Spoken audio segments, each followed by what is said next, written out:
यस क्षेत्रका दाजुभाइ आमा बुवा दिदीबहिनीहरूमा हाम्रो यस प्लास्टिक पार्टीको तर्फबाट न्यानो अभिवादन टक्राउन चाहन्छु।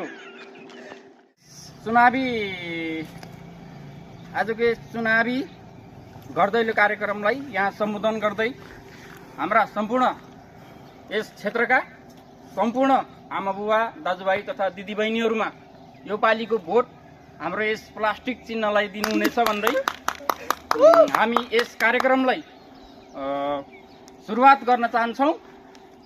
यसमा हाम्रो चिन्ह रहेको छ प्लास्टिक। प्लास्टिकलाई भोट दिनुहुनेछ अवश्य पनि।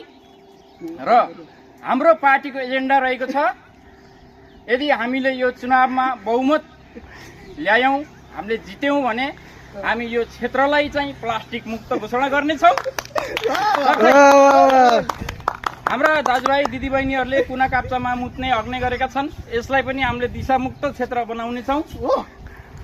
साथै यस क्षेत्रलाई हामी एकदमै पावरफुल बनाउनेछौँ भन्दै आजका हाम्रा मेरो 2-4 शब्द यहाँ टुङ्ग्याउँदै हाम्रा विशेष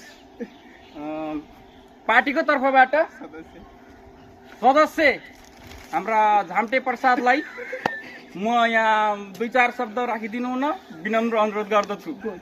भोट केमा? प्लास्टिकमा। भोट केमा? प्लास्टिकमा। भोट केमा? हाम्रो नेता कस्तो होस्, प्लास्टिक बुढा जस्तो होस्।